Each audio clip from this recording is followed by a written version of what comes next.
Hi, I'm Zoe, and I go by she, her pronouns, and I'm a part of your panelists. Congratulations on making to semi, and good luck on the round. Joseph, here there, please. Cool, so just waiting for Adali. I like how we didn't do it in chronological order, always fun. Adali? Oh, sorry. No. You're cutting up for me, unfortunately. I didn't realize you're referring to Oladi. My name is Oladi Gabisi, and my preferred gender pronouns are she, her. Once again, congratulations to all the teams. Wonderful, great. So go through our teams, getting names, speaking roles, and pronoun preferences. If you wish to disclose, starting with opening government. Speaking first is Josh, he, him.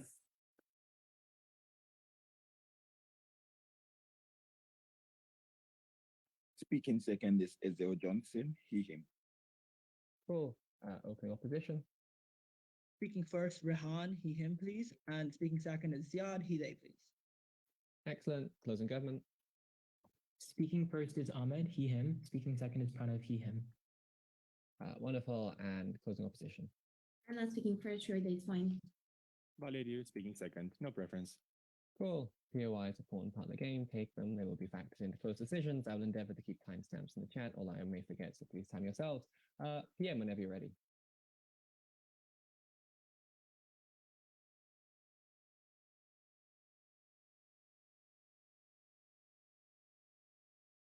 Sorry, I forgot to unmute.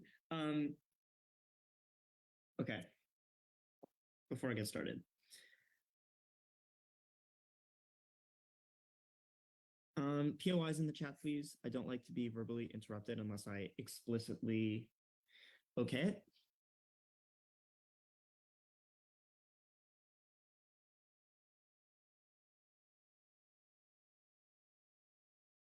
Flash model before we get into a mountain of arguments. Via the info slide, we say that there's probably going to be some description of third-party actor that is going to assess which politicians cross the aisle the most. We say that it's going to be a capped amount of funds from the government, and it's going to be taken as a percentage of who does it more. I would ask for any clarifications, but it's very still protected. That's fine. If you have a clarification, just open it in the first minute. Okay, moving into argumentation. First, what are the incentives to create centrism on our side? There's a very careful balance taking place in this motion. On one hand, politicians want money, like with this motion, because they believe that it will help their campaign win. They can do things like buy more billboards, buy more ads on TV, they can purchase more data analytics packages, they can hire more campaign managers, better campaign managers, etc., etc. Even if money doesn't actually help you win campaigns, what's important is that there's a perception that it helps you win campaigns. So politicians are likely to try and put forward some types of actions in order to try and gain some money. However, politicians have a careful balance, which I'm sure Op is going to make very clear in this debate, but I'm going to frame it so we can fight back against it. Politicians ultimately need votes from their constituents, and they don't want to be hypocrites. They want to represent their ideology to some extent. In a little bit of a, kind view, this is because they have some type of backbone and they represent something. But in a more practical sense, if they double back too hard, voters have tools like abstaining or switching their vote that they can use against their politicians. Before I go out of framing it into mechanization, I'll take a clarification. Does this motion exist at all in countries with multi-party systems? Just so we're clear. Yes, it does exist in nations with multi-party systems. I believe the motion has something to say about it being in Western liberal democracies. But yeah, any multi-party system in Western liberal democracies are fair game. Cool.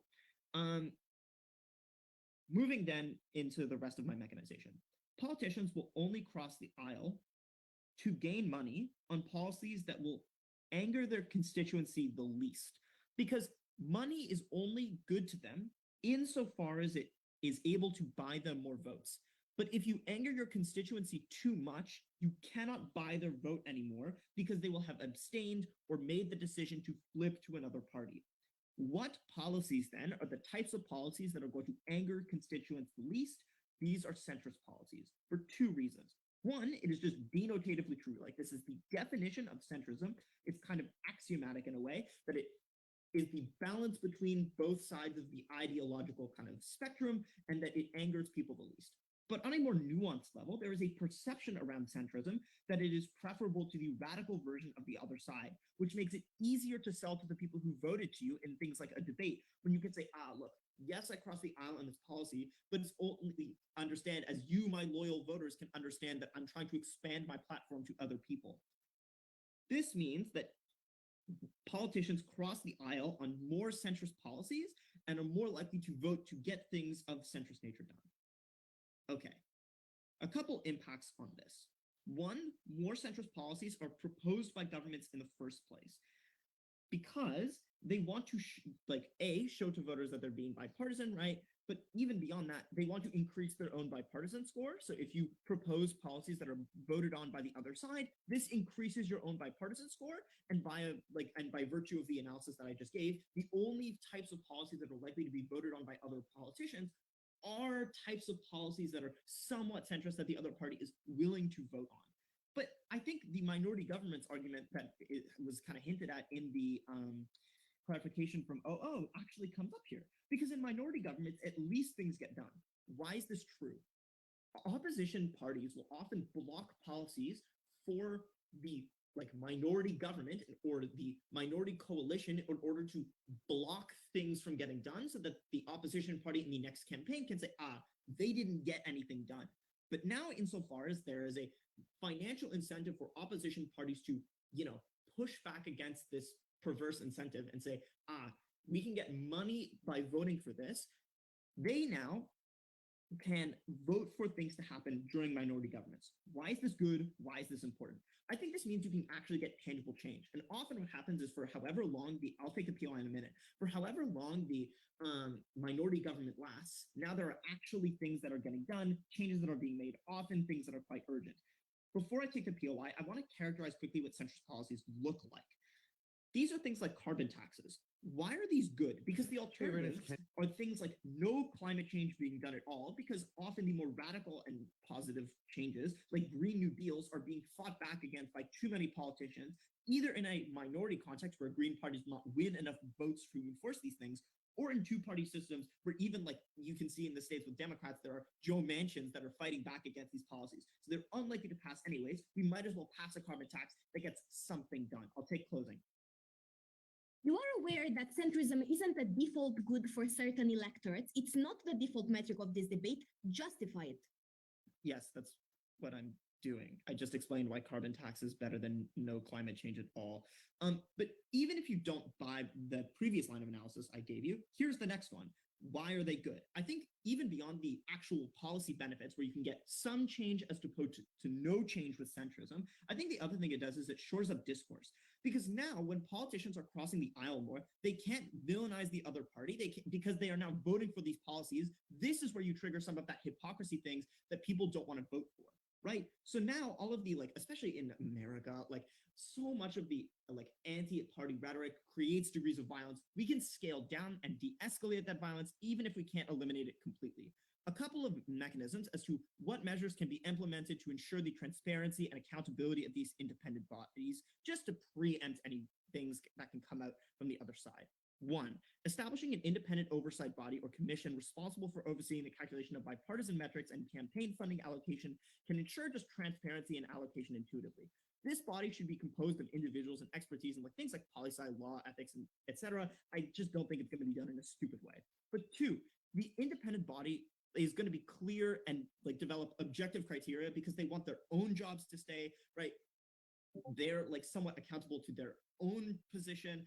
So they're going to want to do their job to the best of their degree. For all of those reasons, so proud to propose. Here. I thank the Prime Minister for the fine speech and invite Leader of Opposition to commence case opening opposition whenever they're ready. Hello. Yeah, POIs audibly, please. The chat is finicky for me. And I'm just gonna power. Yeah, and also don't ask more than once. I will I will remember that you asked for POI if you asked for one audibly. Yeah.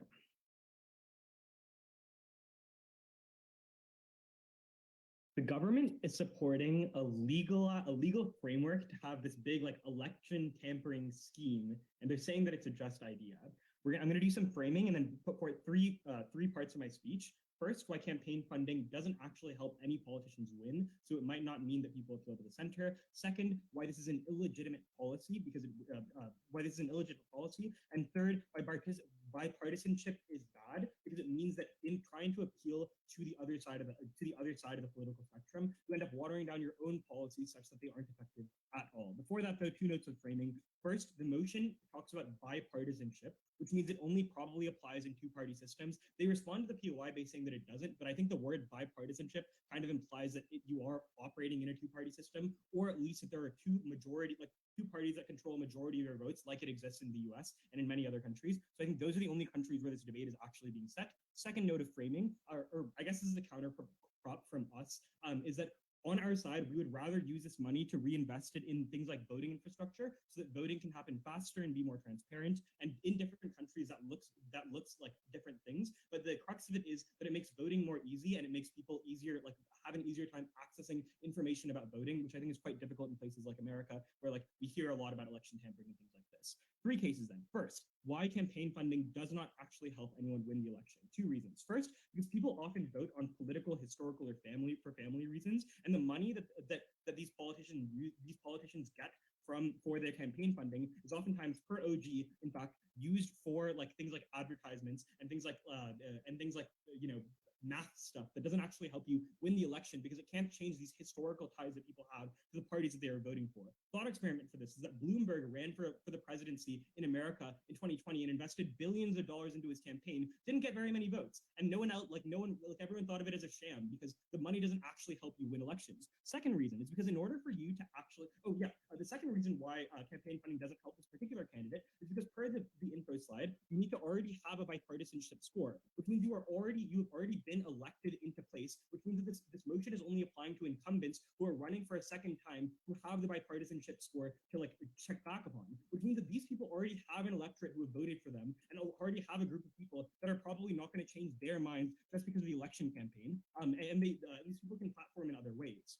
So the money probably doesn't make a difference, but per OG, we're happy to say that the campaigns might perceive that it'll help or something like that. Second part of our case then, why is this illegitimate? 3 parts of this. The first part is that the state does a lot of powerful things.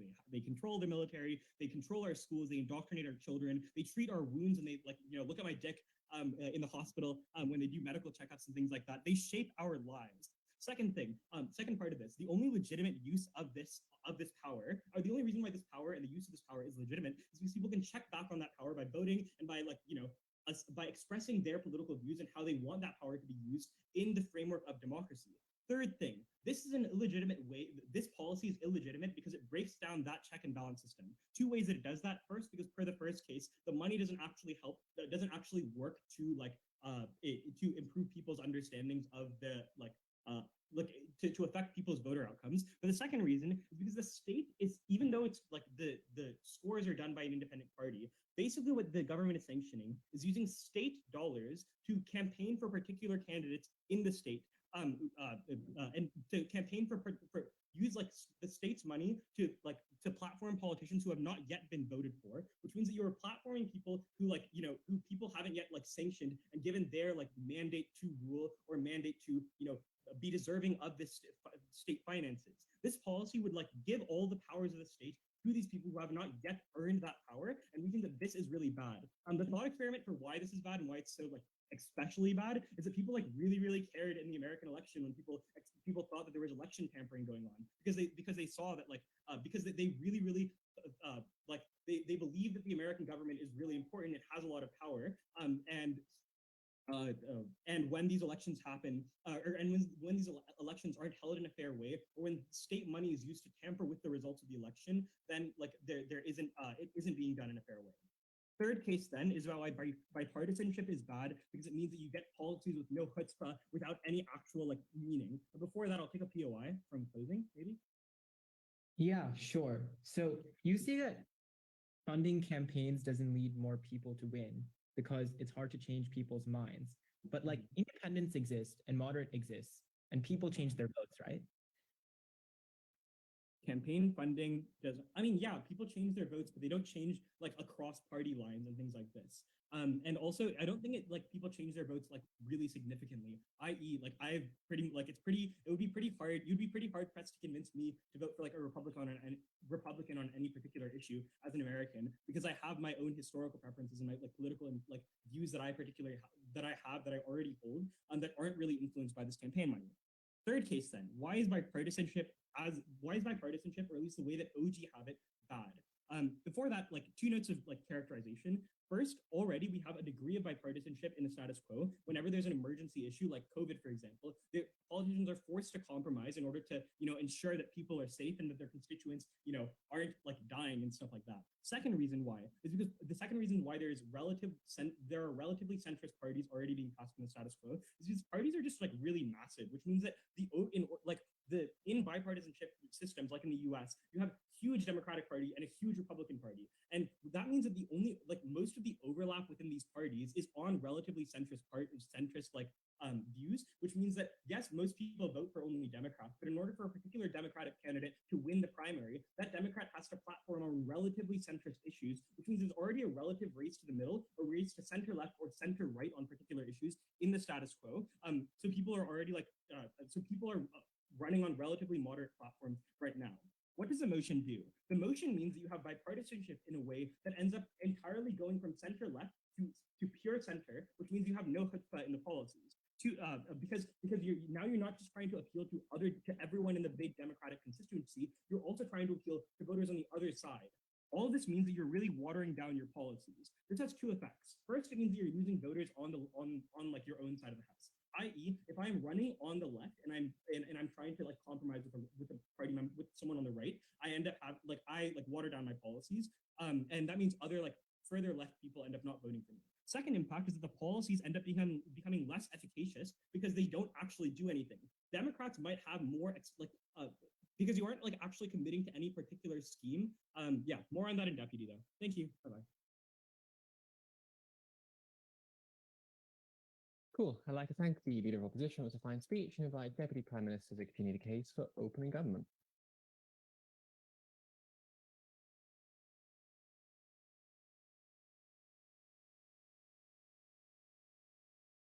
All right, am I audible? Yeah, perfectly audible. Can you give me about a minute? Yeah, sure.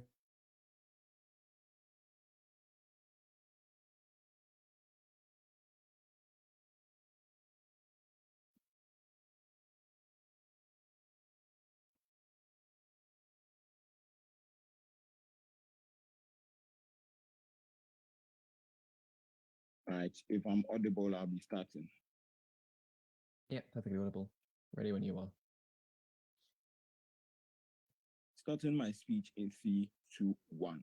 As a form of clarity before I deal with opening position, notice that by providing significant campaign funding for congressmen and senators who score highly on bipartisan metric, it creates a tangible reward for politicians who actively engage in cross-party collaboration. The prospect of receiving additional funding for campaigns motivates politicians to seek common ground and work together on legislative initiatives. Secondly, congressmen and senators who score highly on bipartisan metrics are likely to have a greater influence and respect from their peers across party lines. This increased influence can facilitate the formation of bipartisan coalitions as politicians recognize the benefits of working with those who have a track record of collaboration. But thirdly, politicians who constantly demonstrate bipartisan cooperation can earn a positive reputation among voters as a problem-solving and consensus building machinery. By linking campaign funding to bipartisan metrics, it encourages politicians to engage in activities that enhance their public image, then pushing for things like centrist ideologies. But fourthly, notice that in most Western liberal democracies,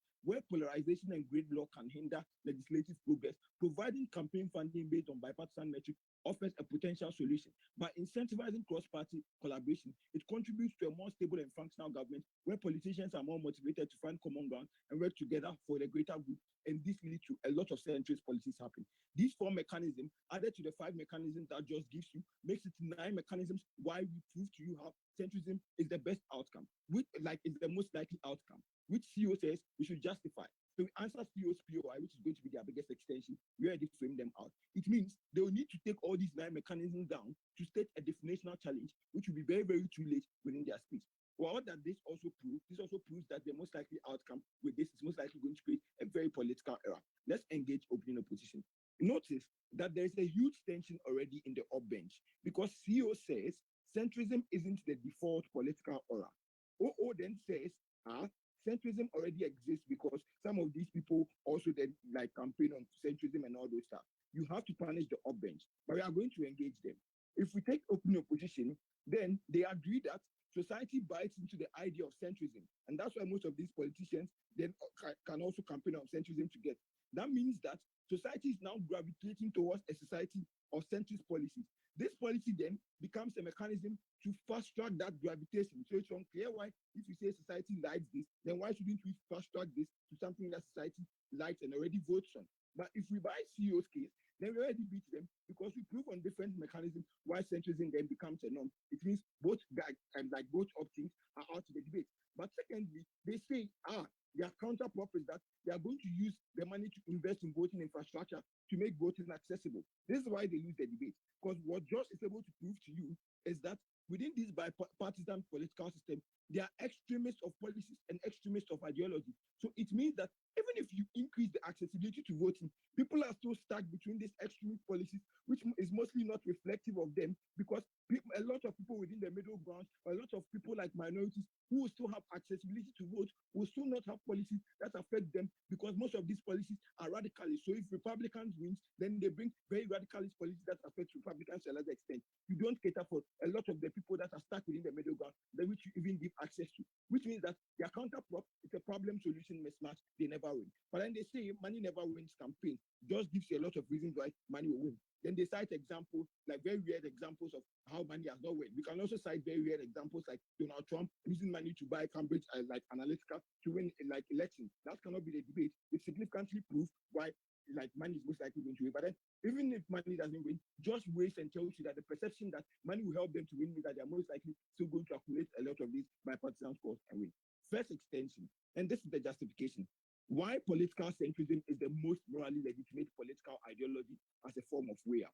Notice that it is good in principle because every individual in society, regardless of where they come from, has the same moral worth, and it's impossible for an individual to make judgments between them in terms of moral worth because we lack epistemic access to this individual's preferences and thus lack the ability to decide between them. Insofar as it is true, we cannot determine objectively what the most morally valuable or the most morally legitimate ideology and identity are. A moderate policy and regulatory environment allows people to express themselves in terms of political and ideological ways. Why is this true? 4 reasons. A moderate policy tends to be the least polarization. It means the least polarizing. It means radical policy will always piss off a significant amount of electorate who is hostile to it because it is either against their political belief or represents a drastic departure from status quo. But secondly, a radical policy always leads to some people being shut out. This looks like in a socialist state, business owners being entirely disenfranchised, and in a worst case or in a capitalistic state, you don't get workers getting leverage over the means of production and all those stuff. So these policies always disenfranchise a large segment of electorate. We think something that bad. But thirdly, when you have multiple competing political perspectives that are not centrism, this often leads to wild oscillation in terms of policy making that shuts people from being able to express themselves in identitarian and political ways. We think on a scale of impact, 3 things happen. Centric policies are able to affect a wider range of people to a significantly larger extent. It means we better the lives of human dignity of most people. Why is human dignity important? It is because it defines and controls every aspect of our life to a larger extent as sacrosanct view. What we argue here is that by providing campaign funding to politicians based on bipartisan metrics, the government bench asserts that this is like using state power to encourage a more balanced and inclusive approach to policy making. This principle recognizes that a healthy democracy requires a fair representation of diverse interests and perspectives, which can be achieved through the state power to incentivize collaboration. What insofar as states then control, the policy that these guys bring, control every aspect of our life, then we think this is the best thing to do.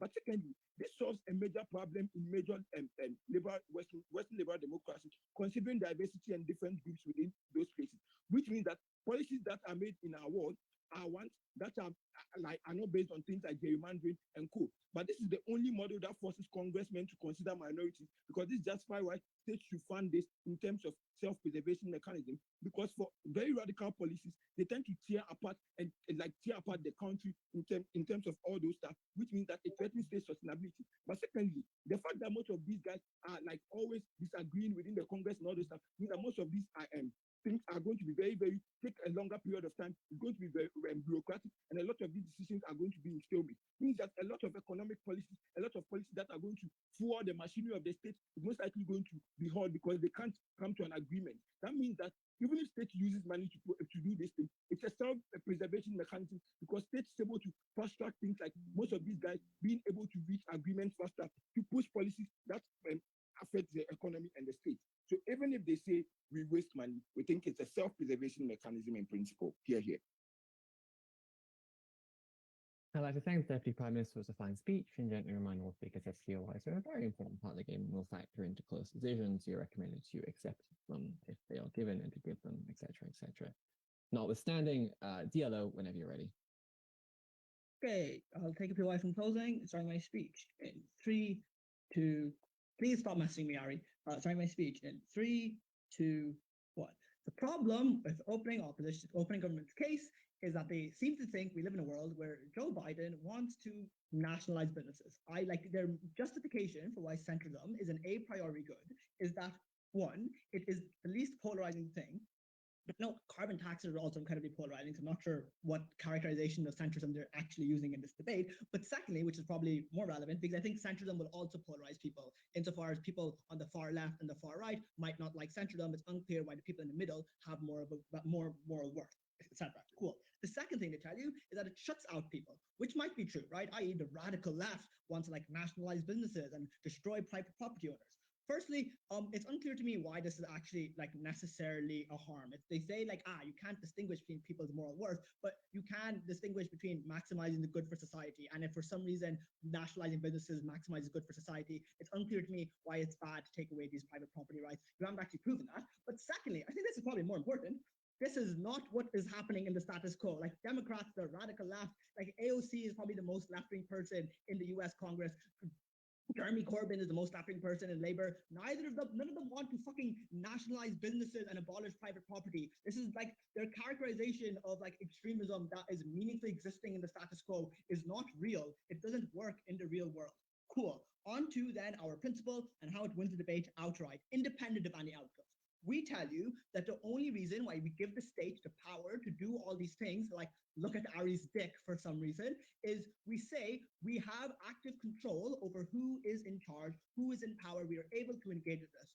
Note, first of all, our counterprop satisfies this principle to a massive extent. Insofar as when you make it easier for people to vote and access information about politicians and policies, it means you're better able to actively participate in this process and consent to the things that the state does. But secondly, this is crucial, it means that people are now more like engaged in general in politics thing, which means that if it is true that the majority of people want centrism for some reason, politicians are now more likely to cater to it because people are now more likely able to actually engage it in a meaningful capacity. I don't think it's true that most people want centrism. I'll talk about it in a second. But finally, I want to point out that what will happen is presumably their justification for why people are polarized is because this is how you get votes. The problem is once you get votes through polarization and then you get into office and you start pushing bilateral policies, you're actively ignoring the will of the people who voted you in. That is inherently undemocratic, and that's inherently a bad thing, given that we want like people to have access to their preferences, right? I think on their side of the house, they like shut down people's preferences arbitrarily, saying that centrism is much better. But then actually note that this is independent of any outcomes or whether or not you think centrism is good or bad, whatever, cool. But secondarily, I think is crucial, is that even if you buy, like, this is like independent of whether or not the money actually works, because you're still wasting state money to help these people, probably not a great thing. Simple intuition pump, like if an incumbent politician uses taxpayer dollar to campaign their like thing, to fund their campaign, I think people would see that as incredibly undemocratic and incredibly harmful to society, even if for some reason some other people thought that this guy was a really good politician. Cool. On to whether or not centrism is good. Engaging with what they characterize centrism as, carbon tax, not centrism. You can't, like, they correctly identify that Joe Manchin is not going to vote for it. So if he's not going to vote for it, it's obviously not centrism. The problem is that in countries with two large parties, these two large parties are very big and they contain diverse opinions. And so you still get moderated down to a degree, but no, you also get moderated down because of like constitutions, which means you can't like actively like seize property. You get moderated down because potential backlash. There are like huge reasons why you get moderated down. It's unclear to me why you get super radical stuff. But secondarily, this isn't like a contradiction on fucking off bench because CEO were just saying that you're not where centrism isn't an a priori good, not that it's not the default. I think it probably is somewhat of the default. Cool. Why then do you get less carbon tax on their side of the house? The problem, firstly, is that because you are Democrats and you want to pass like green policy, you want to get access to this funding based on whatever mechanization, and so you shift the quality of the climate agreement to the right in order to attract right-wing people. The problem is now it's now less like important and impactful because you have to water it down in order to get these people on board. Note, on our side of the house, you also probably have to water it down, but it's only to get like people like Mantle on board who are still probably somewhat to the left of this. I think broadly speaking, this categorization stands in most liberal democracies with two parties, i.e. one party is broadly to the left, one party is broadly to the right. And so climate policy probably works in all these cases. I think secondarily, you don't get this carbon policy. The shifting of this left also alienates people to an equal extent, right? Because once in terms like just like inherently whether or not people are accessing the preferences, right? Because if the Democrats have to move right in order to appeal to these like right-wing people, I mean, the people on the far left within that coalition now feel alienated because they wanted a better policy, right? So as a result, you're probably alienating the same amount of like representatives, but on their side of the house, you're alienating more voters, right? Because presumably if the Democrats already have a majority, it means that more people have already voted for them, more people have already consented to them, more people already want these policies. So in terms of accessing the policies that people actually want, you're far less likely to get on their side of the house because you're moving to a group who didn't get as many votes as you, right? I think the idea of like minority governments also doesn't particularly work because in the vast majority of cases you don't actually have minority governments. I think it's a very niche situation. It's unclear to me why that is important within this debate. Cool. Why then do we? I'll take up your wife and clothing actually. Okay, you say earlier in your speech that the legitimacy of the state is independent of outcomes. Why is that at all true? Like you have to say why that's true. Okay, so presumably this is a motion about voting in Western liberal democracies, and the principle is independent. As I say, insofar as we care about the state being representative of people, and we care the state does like bad things to people, the state, it restricts our freedom in many ways. In order for us to meaningfully consent into this, in order for this acts of violence and a monopoly of violence of the state to be legitimate in any way, we have to be able to control what the state does. And at the point where the state is manipulating voting and using taxpayer money in order to control who does and doesn't get into power, that is when you restrict people's capacity to consent into this. That is why that is the most important thing in this debate. But even on outcomes, I think we already tell you why centrist policies broadly are incredibly harmful, or at least watered down. Note, I think oftentimes centrist policies are probably worse than the counterfactual of like maybe no policy that they push, right? Because oftentimes these ideologies are fundamentally incompatible, right? It ends up looking like things like the Democrats want the Republicans to vote, so they cut taxes on the rich and also they increase welfare, right? This like massively increases deficit and causes inflation, right? So even if they're right and you get compromise, oftentimes this compromise is actively harmful because these ideologies, because of the polarization, are often fundamentally incompatible. And so when you mix aspects of these ideologies together, you don't just get like compromise, slightly worse policies, you get actively harmful policies because you're combining aspects of things that don't work well together. Because you get worse policy on their side of the house and you actively infringe on people's capacity to consent to the state, incredibly proud to oppose. I'd like to thank the Deputy Leader of Opposition. It was a fine speech, and all speakers on half past in great debate so far. Move to the back half, Member of Government, whenever you're ready.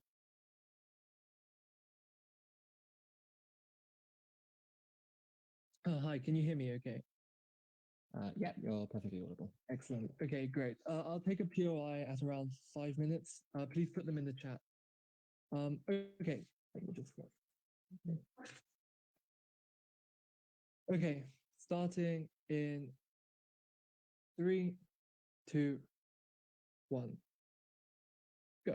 So what we're going to do is I think we're going to go much harder than OG, and we're going to do this debate in the spirit of the motion, because a bipartisan metric looks at how partisan was the vote in the first place and whether the politician broke it, right? So I don't think OG can just go around and argue about that this is like a centrist policy, etc. I don't think that's necessarily in the spirit of the motion. I think the idea is that these are policies which are bipartisan in nature, which means that it's unusual to cross the aisle. And I think the metric will acknowledge that, oh, very few people cross the aisle. This means that you're more willing to break the bipartisan gridlock, and therefore you have a higher bipartisan metric. I think that's in the spirit of the motion. I think that's also in the spirit of creating this metric in the first place. I don't think that we really care about people switching on centrist policies. By definition, if a policy is centrist, both parties don't really care or have a very clear party line on it. And so therefore, I don't think that they would even be considered bipartisan. Okay, so several things that are going to come into extension. I think first, I'm just going to explain quickly why funding makes a difference. Then I'm just going to explain why we break the gridlock. And I'm going to give you more granularity as to why this leads to more representative politics. I think firstly, funding makes a big difference. And I think this firstly, just in the spirit of the motion, for this debate to be non-symmetrical, this funding has to make a difference in terms of electoral outcomes. So I think it's just intuitive, right? When you have advertising on TV that tells you like what this politician is standing for, people are much more likely to vote for you. If you're able to do data analytics to target people's Facebook profiles, to target people with like targeted advertising that appeals to their emotions and their value systems, then they're much more likely to change their view. But notice this isn't just simply about getting people to switch their voting for the parties, right? This is also changing how you vote for individual candidates who may be from the same party. And so we're able to get change there, changing who you vote and what each candidate stands for. That can also change depending on funding.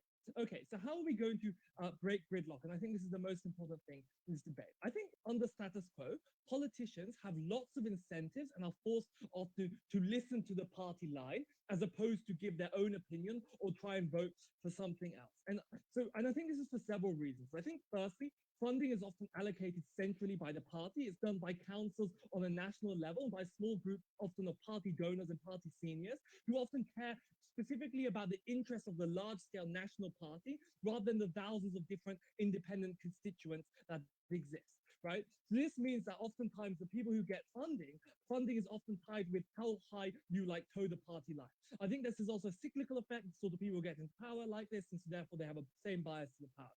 I think also there's often malicious incentives that they don't so much care about the public, they care about their party appearing different from the other party, and they're willing to make the party in power look bad by trying to vote against policies that otherwise they would vote for, such as infrastructure bills. But I think secondly, more importantly, there's even a perception that you need to support the party as an MP and member of the party. So even if the party doesn't do any of these malicious funding things, you often have the perception of that. There's the existence of things like party whips, etc., that encourage you to vote in terms of the party line. But thirdly, and this is really important, there's a huge amount of corporate lobbying that occurs in national level politics, which means that oftentimes, even if you agree with something, oftentimes there's a fear that this corporate donor who's giving so much money to your party to win the election and campaign funding, this corporate donor is going to pull out their money if you don't toe the party line, if all the other politicians within the party line don't toe it. So you put more pressure on whips, you put more pressure using focus groups and pressure groups to make people stay in line.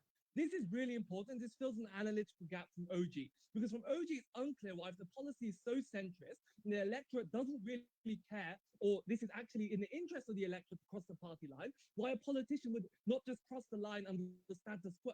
We explain why they don't cross the line in status quo, and we explain how we solve that problem.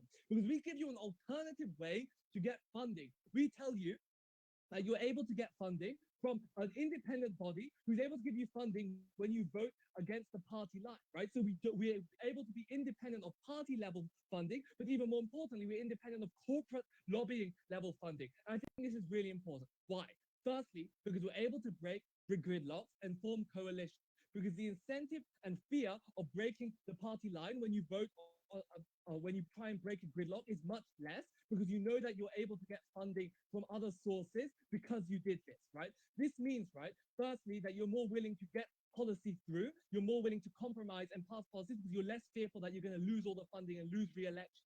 And so therefore we get faster voting, but we also get faster policy implementation, right? Which just helps benefit people. It means that the political party is just more reactive to the changing situation, whether it be environmentally, whether it be geopolitically. So secondly, we get more coalitions. So minor parties are willing to make coalitions, therefore breaking gridlock there as well. But secondly, right, is when do politicians actually change their views, right? It's when they disagree with the party line, right? And when they disagree with the party line, it's because they personally disagree with it, right? And so we are able to ease the pressure on having to follow the party line. And so the counterfactual is that the politician votes for what they view is better. Why is it better for the politician to vote on their own view? I think firstly, parties tend to lose granularity when they have to appeal to on a national level, which means that many people often vote based on a party based on a basket of policies, half of which they disagree with. Now, when we do it like this, we're able to introduce more granularity because individual candidates are more willing to advocate for their own opinions and their own views on certain issues, which means that electorates are able to vote based on that. But secondly, I'll take a POI now from opening. Sure. So you correctly identify a host of factors that means politicians are unlikely to switch, i.e. corporate funding, i.e. party funding. But it's unclear to me why this funding from the state is going to be so massive that it can outweigh Pfizer's billions. If it's only like a £50 voucher for dinner, then this is not going to change anything, right? I think it's sufficiently assumed within the motion that this is going to be a large enough amount of money to compete with that. We also have the money for it. There's taxpayer money that exists on status quo, which is in the billions, right? Obviously, there is money that can be funded, and we can reroute funding that already exists for campaign parties. Okay, so secondly, right, these politicians live in their constituency. They know what people want. They spoke to those people. They're brought up there. So they know what their constituents believe. They're going to be much more representative now of their constituents, and they're more willing to vote against the party line in the interest of their constituents, right? And also, thirdly, they're a person, right? They're not a corporation, which means that they're much more likely to vote in the public interest because they have less incentive to vote in the corporate lobby. This also bolsters non-career politicians, which are individuals who care about these things but may not have things like the party network or high office. They are often under-neglected by party funding because often these individuals less toe the party line. We're able to push these non-career politicians into office by giving them an alternative source of funding, which means it's far more representative for ordinary people. We win on the principle because we get far more democracy, we get far more representation, we get far more voter turnout. People are much more willing to engage in politics and are far more represented by politics. For all these reasons, very proud to propose. I'd like to thank the member of government with a fine speech and invite the member of opposition to begin the case closing opposition whenever they're ready.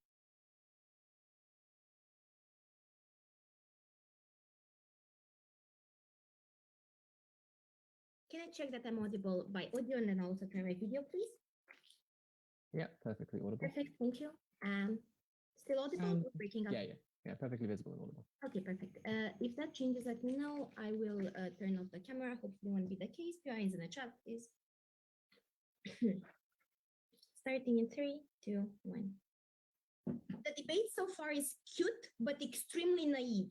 The crucial link that they miss is that all teams so far assume politician gets in power, thus centrist policy, and they argue whether that is good or not. If I break this and show to you that none of them prove this link and prove this link to you and show why it harms society, we break GovBench and take over OO analytically because our explanation unlocks all of their impacts and actually their principal arguments. Second strategic clarification I want to make. OG can't have their cake and eat it too. Either societies are not centrist and their measure is crucial and is the tipping point.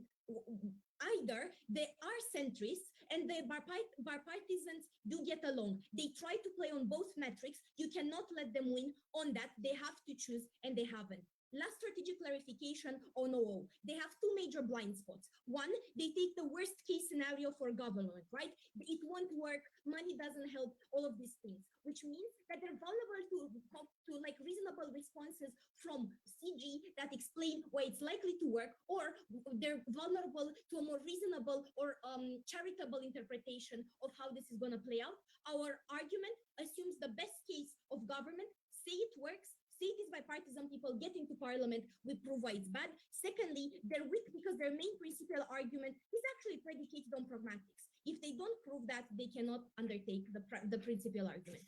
CG, they say breaking party lines is good because more views and more coalitions. This directly interacts with our extension. But it's I want to point out, it's not like information or diversity is the issue. Like, it's not like parties don't have these or don't have opposing viewpoint from people inside their party, but they choose to be extra blue or extra red for a specific reason bipartisan, which these people break and it's bad. First point of extension is that the party interests, the interests of the people that the party represents, the NGOs' interests, are unrepresented by these bipartisan people, and that's bad.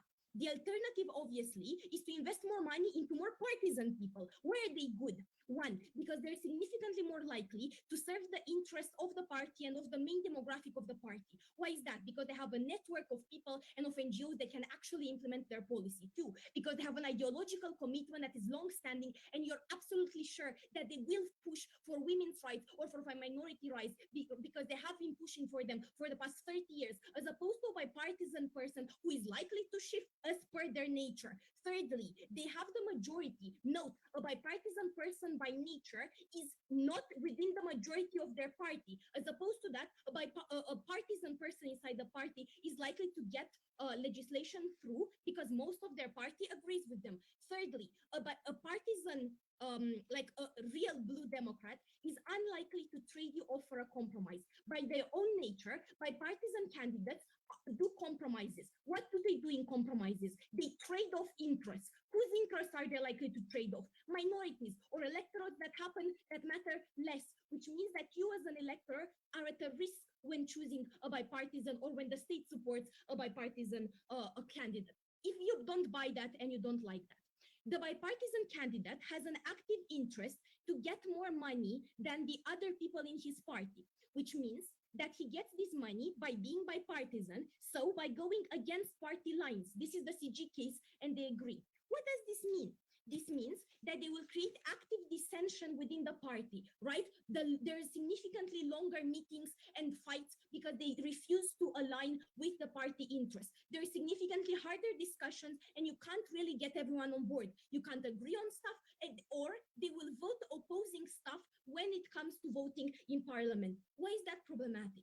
One, because it means that they're slow. It means policy ground to a halt, and a lot of needs, hospitals, blah, blah, blah, are unaddressed. And the party is secondly, is perceived in the public image as weak or as inefficient, which is a more relevant impact because it applies and affects all of the party members, not only the bipartisan ones, but also the bipartisans, and it harms their efficiency. Thirdly, the party's stance on women's rights or gun rights or minority rights are in question, right?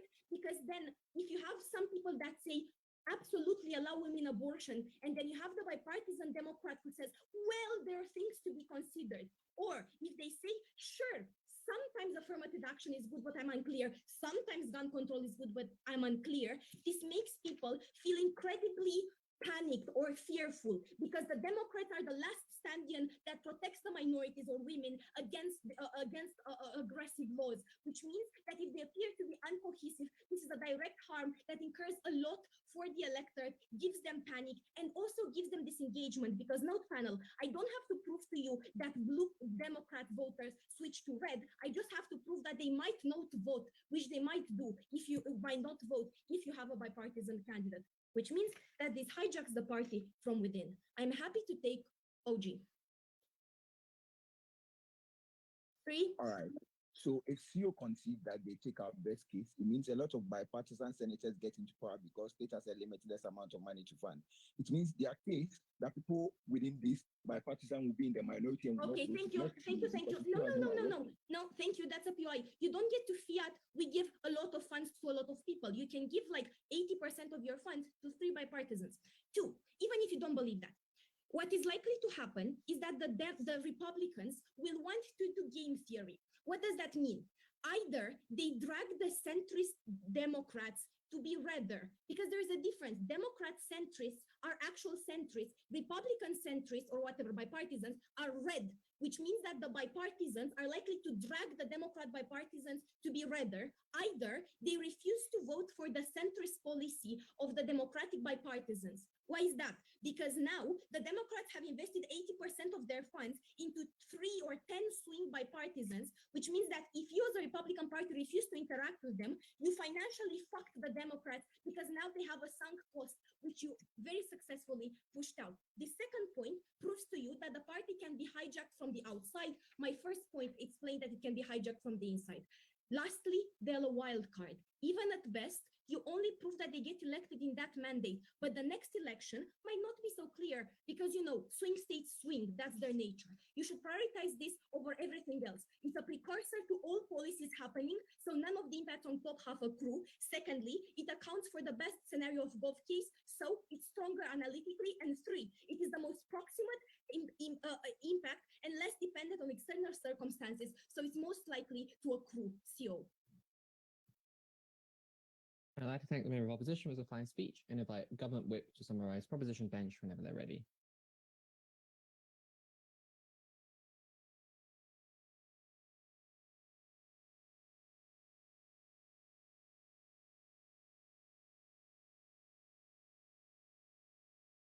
Am I audible to everyone? Yeah, audible and visible. Great.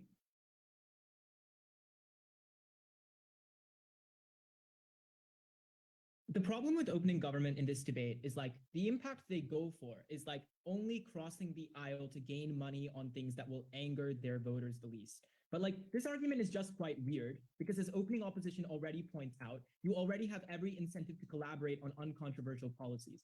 We say where this debate actually occurs is where political differentiation within parties is suppressed by mitigating those effects and providing a fail-safe for those politicians. On our side of the House, a Republican is way less scared to cross the aisle on abortion. A Democrat is way less scared to cross the aisle on climate change because they have funding, because they have alternatives. And these policies are likely to be good because existing politicians want to win votes. If they fuck up the country with a bad policy, that is likely to be bad for them. So they have an intrinsic incentive to do this. But secondly, because the product of collaborated agreements between party individuals is likely to be far more representative than the outcomes of gridlock, which is nothing, or the outcomes of extreme polarization or simply towing the party line made by party elites or single individuals who fund their campaign donations. We are independent of trying to prove that one political standpoint is objectively correct. We don't argue for centrism, right-wingism, or left-wingism is good. We simply show how more policies is more representative, so we get more policies in the public interest in the first place. And I want to note here that just a few policies is enough of a reason to vote for us. These are massive policies which change the country as a whole. Crisis responses that are faster, better rights for women, abortion, all kinds of policies that tangibly do what the government is meant to do and help people's lives. All right, I want to deal with opening opposition's push here in their POI, which is the fair question is, what is the tipping point of our material, right? Because these funders already have a huge degree of power, agreed. Firstly, obviously, we do not get rid of all of those effects. That was never the scope of our argument. But what we prove is that politicians are simply just way less scared. Like this obviously mitigates this effect to some extent, and it makes it better because now you have alternative sources of funding that do not require on those corporate donors. But secondly, this messes an extra incentive of our case because our case was not just about like why we mitigate the effect of corporate donations or party lines. It's just the fact that getting more money means that you are more likely to express your views on controversial issues because you have a fail-safe, because people are far more likely to follow their principles because they have funding that comes for them when they do that, because they are actively rewarded for doing so. So this argument is far better than opening government because it doesn't impact to the cases of policy that would have already occurred, but instances where you would actually cross the party line to do different kinds of policy. And we say that this increases the amount of collaboration on important issues, which reduces the total amount of gridlock that exists in the first place, which is the most important thing in the round. The next thing that I want to talk about is opening opposition. So they have three main pushes. Their first is that campaign financing doesn't lead to wins. Their first mechanism is that it's hard to change people's minds because they vote historically. But as we flagged, this isn't true. The most important voters are independent or swing or moderates. Also, like different issues affect people at different times, and also people prioritize different issues. So if one Republican has a softer line on abortion than a Democrat, that issue might be significant enough to make someone switch. Also, they say that this only applies to incumbents, but no, it also means new candidates who are selected are benefited from this. Like politics shifts, it's not just the same 20 guys all the time. And secondly, even if this does only apply to them, we say this is good because we explain that those incumbents are now far less influenced by the decades-long institutions which encourages them to be polar, like campaign finance or the stronghold of party institutions. So we flip this argument because these very people are more able to differentiate themselves politically. And finally, this argument is literally tense with the rest of their case because it's unclear why this is illegitimate if money doesn't do anything in politics and has no effect, or why people change their behavior for this funding if they don't think that being more bipartisan actually wins. So this material knifes the rest of their case. The second argument that they bring is that, look, this policy is illegitimate.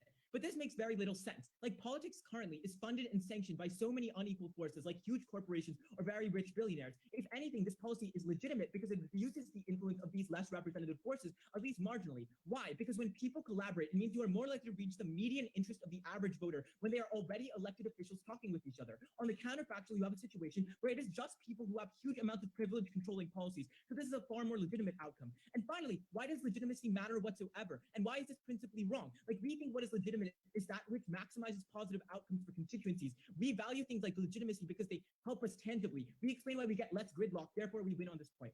Finally, they see that there's already a race to the middle, and therefore there's already a significant degree of collaboration. This is a good response to OG because OG says that on their side, it's going to be policies that are the least controversial to voters, but there's already every incentive to collaborate on uncontroversial policies. But then their argument is like carbon taxes. So I agree that this is good against OG, but it doesn't work against us because their argument here is that politicians dilute their policies and go to the absolute center. But this argument rebuts itself because the impacts of this argument are like you lose voters and are perceived horribly. So it sounds like you just wouldn't do this, but also you like don't probably go to the absolute center and don't abandon all of your principles because you are a politician, you have an ideology, you care about this, you have particular views. You are just more likely to collaborate on those specific issues where you are likely to differentiate. So this argument is just extremely extreme and weird. And finally, they see that watered down policies are bad because you mix policies. But like, no, the comparative here is that we are dealing with a situation where there's such tight gridlock in countries that the comparative is literally no policy gets passed. So even if the policy is watered down, some watered down policy is better than no policy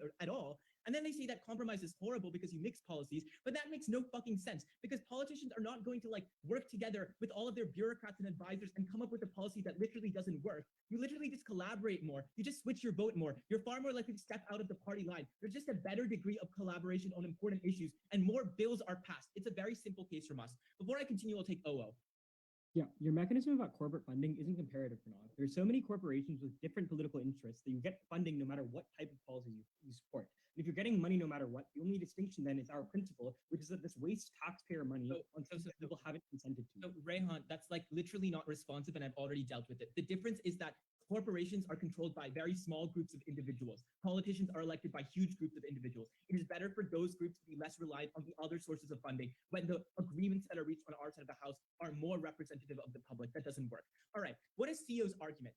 CEO's argument is essentially that, look, party interests are unrepresented by bipartisan people. But note that the impacts of all of this relies on policy actually going through. But they have to beat the gridlock that currently exists to make those policies go through in the first place in order for their case to have an impact. But also, it's not just like people abandon all their interests. They just make more trades and they're just less scared to do so.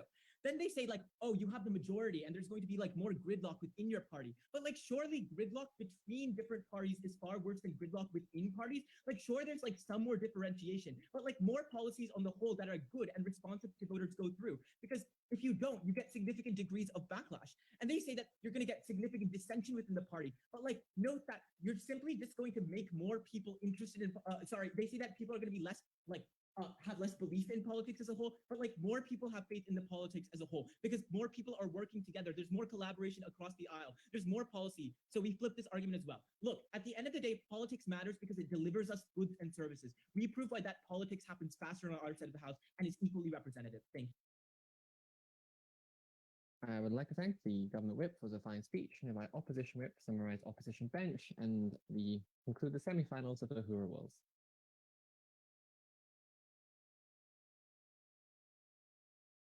Hello, am I audible? Yeah, audible and perfectly visible. Cool. I saw I'm not buffering, so with that, wait just a sec. Okay. I'm gonna start now. Firstly, I'm going to deal with CG because I think that they are the ones that interact with our extension the most directly. And then I'm going to deal with top half and how we outweigh them. Note, CG didn't bother to actually rebut our points. They spent most to 1 minute on what we actually told you, and they didn't actually address things. So their main point of rebuttal is that we need to beat the gridlock that is within the current political system. And they try saying that gridlock between parties is more important than gridlock within parties. There are multiple issues with this. Besides it being unproven and unmechanized, I don't think it's true for very obvious reasons. Think about it.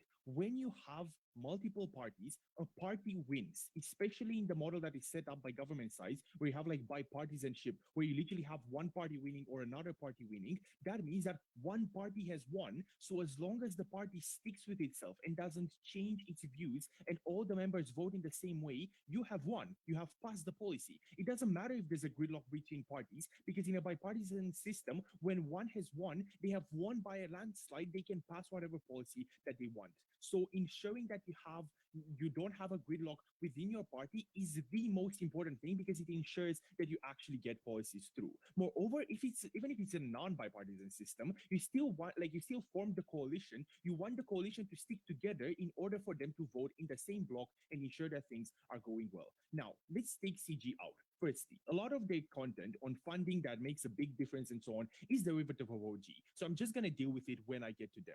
But the main contribution that they provide in this debate is actually quite minimal. They say that we care about granularity, and if I take this down, they are out.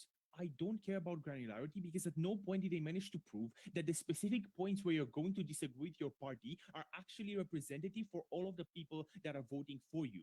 The reason why this is unlikely to be the case is, one, people did not vote for you based on like very specific things that you're going to disagree with on party lines. The reason why that's true is because, one, you're unlikely to tell people, yes, I disagree with my party on this specific thing, because you don't want people who just vote for you because you're associated with a party to stop voting for you anymore. Secondarily, I don't think that people have such insightful knowledge on everything that they're voting on when it comes to one politician. So I don't think that people ever consented into you taking a different stance than the party. Most people are tired. Most people don't care that much about politics. So a lot of times they do vote on party lines, and you are just the byproduct of being the most likable politician within that party. This is crucial because it proves to you that you actually get people to support something through your vote in the parliament without them giving their consent for it. Even if that isn't the truth, you should weigh things the following. Firstly, the fact that we get policies faster because we ensure a voting bloc that can get policies is more important than anything on CG for two reasons. One, because you manage to maintain support for the cause. Note, when you start the public debate about the entire process, like abortion or any other important thing in society, you want people to continue supporting you, and you want people to continue thinking that this is an important issue. One, for political reasons, like winning the electorate and them remembering that you won the thing, but also because you want the urgent need to actually be addressed, which is the second reason why they should weigh higher. Policies aren't just like random pieces of information that we put in like constitutions or whatever laws. They are something that are important because they solve people's problems on the ground. So that means they should weigh above everything else that is principled in nature or anything like that, because it actually addresses the issues of people on the ground. They would prioritize this, so should we. Now, how do we take over top half? They have a deadlock of, is it good to compromise or not? And I think that this is very hard for this to be the metric that you should win on, because it's impossible for you to prove that in a majority of circumstances you should compromise or you shouldn't compromise, because each issue is different. Sometimes it's okay for you to give up something, sometimes it isn't, and you should stick by your guns. So the better metric is who gets policies through. One, because that ensures representation for a majority of people. You can only pass policy if you are a majority of the parliament, which means a majority of the people voted for you. Representation for that majority is more important than compromise, because compromise is uncertain, representation isn't. Secondarily, I think that you actually ensure that people get something out of those policies, which is crucial because it means that you have strict impacts for the people on the ground. Before I move on to taking like team by team, OG and OO, PI from OG. Yes, even if there are gridlocks within parties and you overcome it, a party is able to push its idea faster, is likely to vote for the most polarizing of policies, which doesn't solve the fundamental problem in Western liberal democracies that we outlined to you on OG. Sorry. Things So like- I understand the POI. The issue with this is that if people voted you into power, that is what people want. So purely on a representation metric, if you have enough votes, and this is something that you likely talked about within your electoral cycle, it's good that you passed it through. We want it to pass. It's more certain as an outcome than we trying to predict whether compromise is good here or compromise is good here. We can't know, but we do know that representation follows the will of the people. This happens when you pass policies. Now, taking out OG, their point, and here I also already rebutted this heavily, is the idea that centrism is good. Note, if we were in a country where the punishment for a crime would literally be cutting your hand off, and some people oppose that, the centrism wouldn't be to say we just cut half of your arm. What you're actually supposed to be doing is find the ones that is most representative and ensures that people actually get something. Note, because of the point on game theory that my colleague already explained, we are able to show to you that some people are inclined to cooperate, some people aren't, and the people who aren't are likely to be the ones that are more regressive and that have a voter base that they want to ensure will always vote for them. That means that policies that actually help the most vulnerable and minorities are likely to be the ones that are cut out because they are perceived as most radical within the current framework of society, thus showing you that centrism actually benefits the establishment. Now, comparing ourselves to OO, I think that the most important thing that they have here is the idea of efficacy on policies. Note, I don't think they have a proper mechanism to show that they have efficacious policies. I don't know why one policy, because it follows party lines, automatically is more efficacious than one that trades off and follows what other parties also think of. But I think that what is more important is the idea that some parties are going to decide to not follow these guidelines and just choose to not get the money in the first place. That gives them a competitive advantage because they get image points by not doing it for money. Republicans who already have money are the most likely candidates to do so, which creates issues, one, in terms of policies that are less likely to be representative for minorities, but also secondarily, long term, I think it decreases the chances of progressives actually getting votes because they are perceived as a weak party that is a sellout and can't actually get any policy through CO. Cool. I'd like to thank the opposition whip with a fine speech. All debaters, it's been a great debate. Virtually shake hands. If you could leave the room so we could deliberate, good luck and have a rest. Thanks, everyone. Thank you.